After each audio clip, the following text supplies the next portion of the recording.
Thank you for coming. My name is Stephen Stubbs. I'm one of the attorneys for Mike Trappett, M-I-K-E-T-R-A-P-P-E-T-T. He is the man that was shot and killed on January 31st, 2022 by the Clearwater County Sheriff's Department in Orofino, Idaho. To my left, that is Stephen Stubbs, S-T-E-P-H-E-N, S-T-U-B-B-S. To my left is Mike Trappett's sister, Cindy Bearden, C-I-N-D-Y, B-E-A-R-D-I-N. To her left is Mike's mother, and that's Jackie Trappett, J-A-C-K-I-E, T-R-A-P-P-E-T-T. And then to her left is Nathan Starnes, N-A-T-H-A-N-S-T-A-R-N-E-S.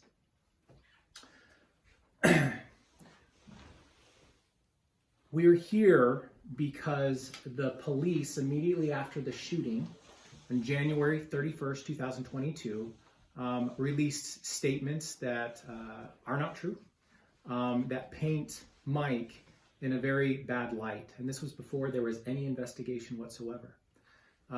Mike Trappett was a kind man, and he has a history of mental illness and self-harm. He has never had a history of aggression towards others, only to himself.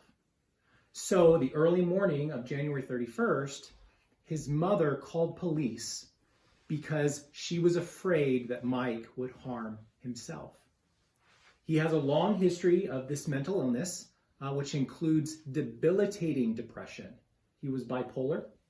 He was also intoxicated because his dog had died 3 weeks earlier. And so, hoping that the police would help to save her son, Miss Trappett called the police. Now, Mike had a knife, but he was outside alone in rural Idaho, Orofino, Idaho, with his knife.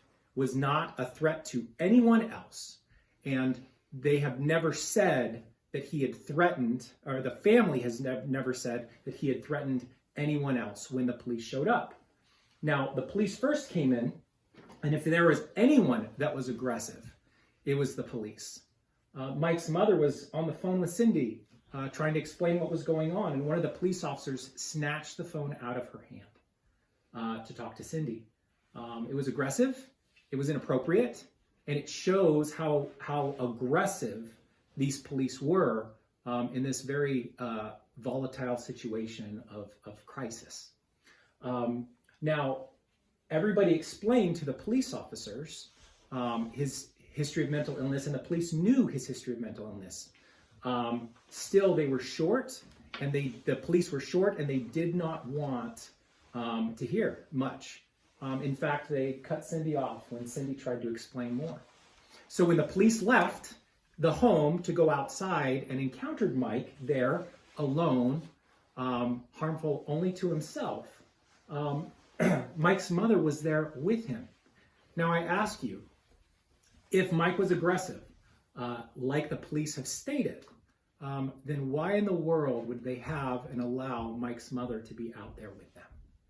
The only answer is that Mike was not aggressive, and that she was there to help. Now, throughout the encounter, which lasted less than 15 minutes, they tried to talk Mike into letting go of the knife, and he wasn't. And so they ordered Mike's mother to go inside of the house. She went to the front porch. They then told her to shut the door and go inside and shut the door.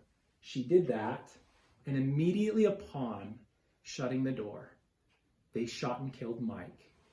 15 shots, 10 from one officer, 5 from the other. Now I ask you, why did they wait until she shut the door? If they were in fear of their life, why in the world would they stop and have someone shut the door? They were intent on shooting him. Now, afterwards, a neighbor witness has told us that they heard the shots and came out, and the police were hurriedly and hastily moving their police cars. There was a police car directly within the area where the shooting happened. They immediately moved it out of the area. Police scenes, shooting scenes, are supposed to stay the way that they are, but they moved the car. They moved it, and they moved it to a different driveway. Then they moved a different car to the front of the driveway. They altered the police scene before the investigators could get there. Mike's mother called because Mike was in crisis and he needed help. The police knew Mike. They have had encounters with Mike before, and the police knew of his mental illnesses, and still they unnecessarily shot and killed him 15 shots. Law enforcement is increasingly being called to scenes for folks that are in mental health crises, people in crises. And this incident, the incident with Mike, the way that law enforcement showed up, dealt with him, highlights the failures of law enforcement in interacting and responding to people in crisis. That is one of the highlights of what we intend to demonstrate, is that there is an absolute failure on the departments and law enforcement on how to train and deal with individuals who are in crisis. Law enforcement should be trained, and I believe there is quite a bit of training that happens across the country on making sure that law enforcement understands when a person is in crisis, that they know how to identify, recognize, not diagnose, but recognize that somebody is in crisis, and they know how to interact with them, to diffuse, to de-escalate, and not to engage in that happened in Mike's case, lethal force. And so that is one of the primary goals of our involvement, and making sure that this doesn't happen again, that law enforcement understands how do you interact with people in crisis, because it is increasingly becoming more and more common. The statistics bear that out. There are statistics that have shown that huge numbers of folks that are in mental crisis, that are suicidal, end up dead when they interact with law enforcement. And so that is what our goal is to make sure that Mike's situation is heard and seen, because it is not okay.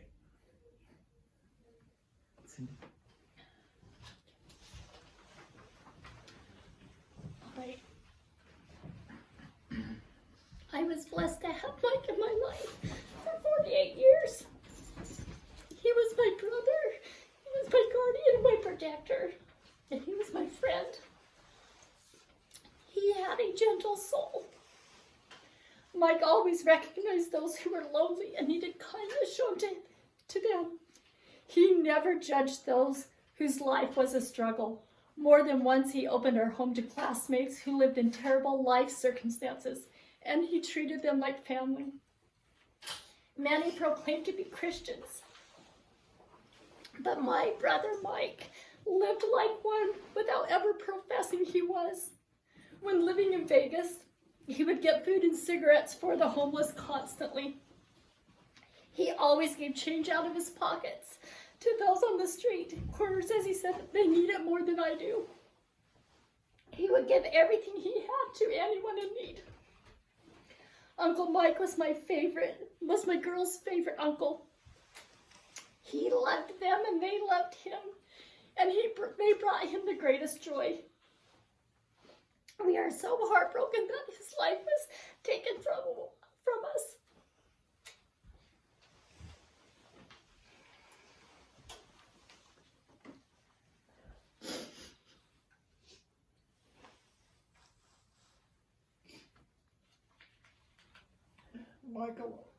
Michael is our son.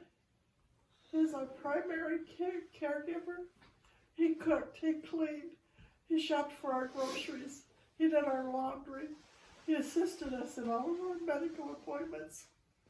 He took care of everything inside and outside of our home, including care for the lawn maintenance of the neighbors next door who needed help during their time of illness. Michael loved his nieces and nephews unconditionally.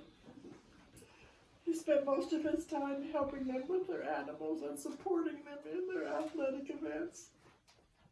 He had a special heart. He was a CNA for several years and loved working with the elderlies. He loved them as much as he loved us.